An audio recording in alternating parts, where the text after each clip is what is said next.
नमस्कार दोस्तों। हम व्याकरण में कुछ पढ़ रहे थे तो क्या कहते हैं, संज्ञा प्रकरण और संधि प्रकरण हमारा चल रहा था। तो जो संज्ञा प्रकरण है यूजीसी नेट जेआरएफ में जो लगा हुआ है, इसमें क्या था, गति संज्ञा जो है इसके सर्वाधिक सूत्र हैं और ये रह गई थी, तो इसको आज पढ़ते हैं। संज्ञा प्रकरण, ठीक है। तो गति संज्ञा इसमें है हमारा। एक सूत्र आता है प्रादयः उपसर्गा क्रिया योगे। प्र आदि जो प्रादिगण में पढ़े जाते हैं वे उपसर्ग संज्ञा में पढ़ा हमने।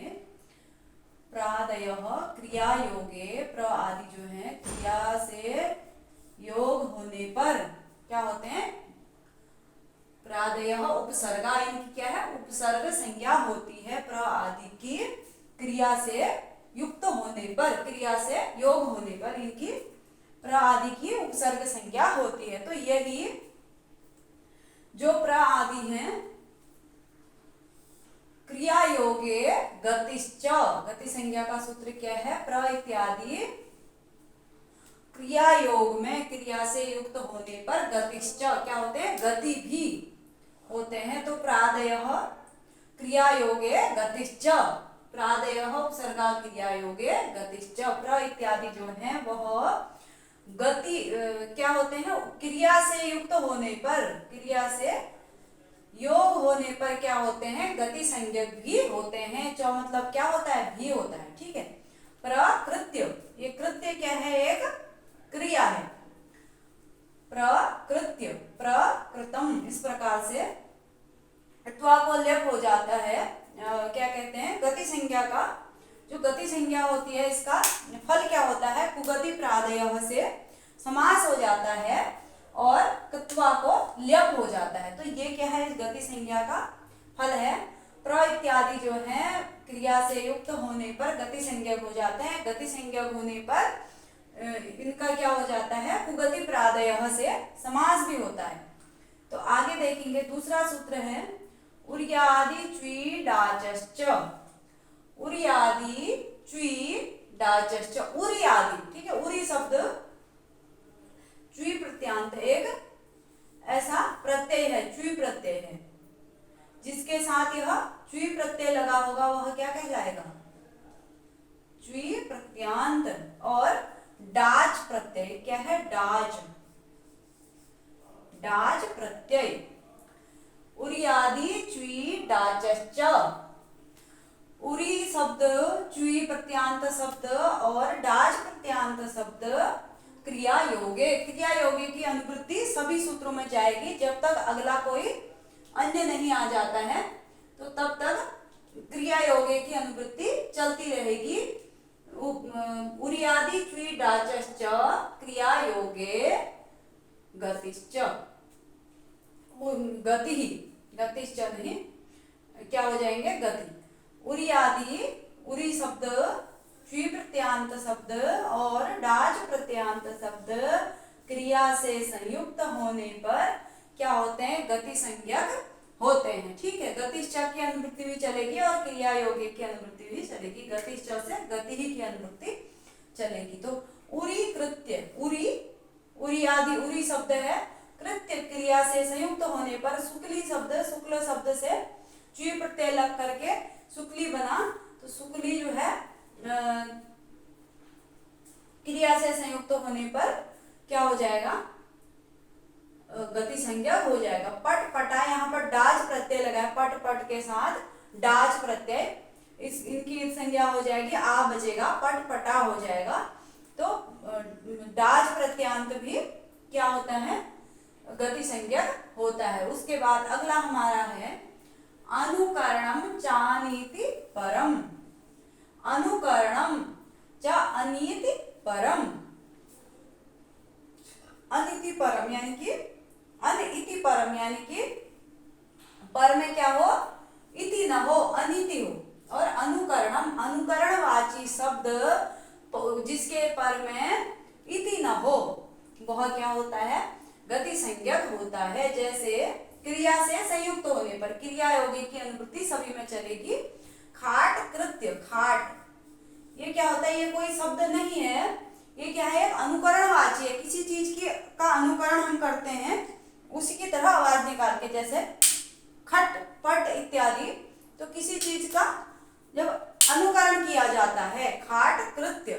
खाट क्या है, एक अनुकरणवाची शब्द है। अनुकरणम च अनीति परम, इसके पर में इति नहीं है, तो ये क्या हो जाएगा, क्रिया से संयुक्त होने पर क्रिया के योग में गति संज्ञक हो जाएगा। खाट कृतम, खाट करोति, खाट कृत्य, इस प्रकार से बन जाएगा।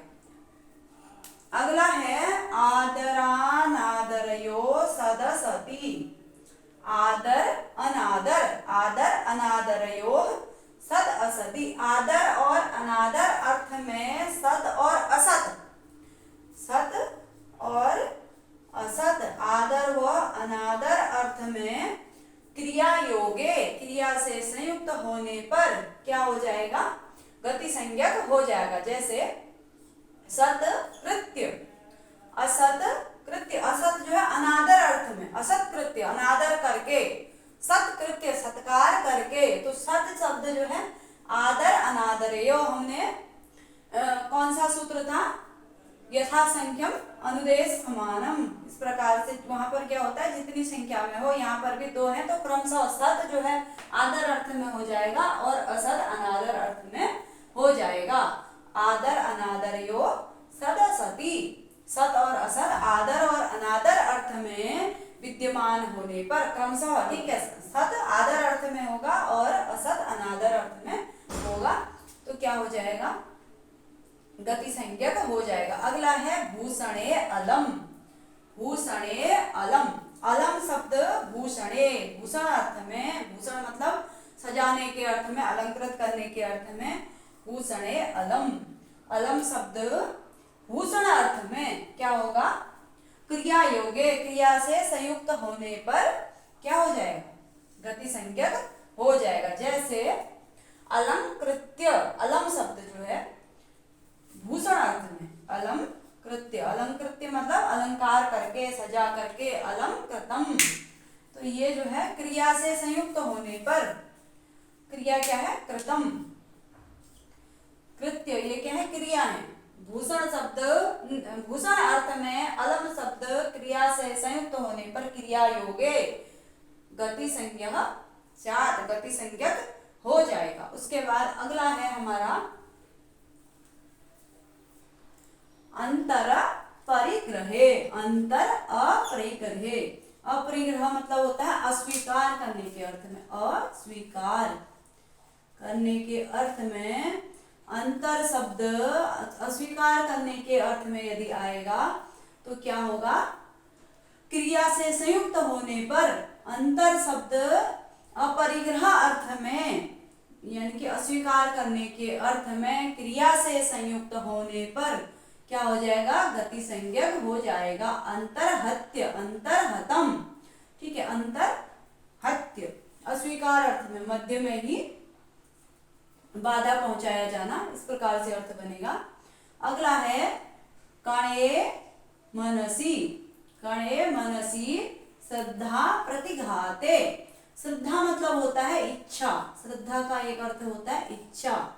कणे मनसी श्रद्धा प्रतिघाते, कणे और मनस शब्द श्रद्धा प्रतिघात अर्थ में, श्रद्धा प्रतिघात मतलब इच्छा का समाप्त हो जाना, श्रद्धा, श्रद्धा मतलब इच्छा, इच्छा का प्रतिघात जहां पर हो जाता है, इच्छा जहां पर समाप्त हो जाती है, उस अर्थ में क्या कणे और मनसी शब्द जो है क्रिया से संयुक्त होने पर उपसर्गा क्रिया योगे से, क्रिया योगे की अनुवृत्ति सभी जगह आएगी। तो कणे और मनस शब्द श्रद्धा प्रतिघात यानी कि इच्छा के समाप्त हो जाने के अर्थ में क्या हो जाएंगे, क्रिया से संयुक्त होने पर क्रिया के योग में क्या हो जाएंगे, गति संज्ञक हो जाएंगे। जैसे कणे हत्य पयः पिबति, मनो हत्य पयः पिबति, कणे हत्य, ठीक है, मन भर के, मनो हत्य मन भर के, पय पीता है, दूध पीता है, यानी कि इच्छा समाप्त होगी, श्रद्धा का प्रतिघात हो गया, इच्छा मन भर के, यानी कि जब तक मन भर नहीं जाता, इच्छा समाप्त नहीं हो जाती तब तक।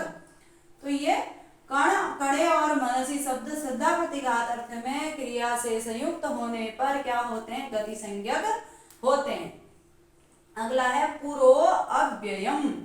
पुरः शब्द, पुरस शब्द एक क्या है, अव्यय है, पुरस अव्यय भी क्रिया से संयुक्त होने पर क्या होता है, गति संज्ञक होता है। पुरस जो अव्यय है वह क्रिया से संयुक्त होने पर गति संज्ञक होता है, पुरस्कृत्य। अगला है अस्तम च। अस्तम, अस्तम भी एक अव्यय है, वह भी अव्ययम की अनुवृत्ति आ जाएगी। अस्तम अव्ययम च क्रिया योगे गति संज्ञः स्यात्। अस्तम अव्यय भी क्रिया से संयुक्त होने पर गति संज्ञक हो जाए। अस्तम गत्य, अस्तम गत्य, अस्तम गतानि, अस्तम गतम, अस्तम गत्य सविता, सूर्य के अस्त होने पर। ठीक है, उसी प्रकार से अस्तम गतानि। तो इस प्रकार से क्या होगा, क्रिया से युक्त होने पर अस्तम अव्यय, अस्तम अव्यय क्रिया से संयुक्त होने पर क्या हो जाएगा, गति संज्ञक हो जाएगा। तो इसके बाद अन्य सूत्र भी हैं, उन्हें अगली वीडियो में देखेंगे। धन्यवाद।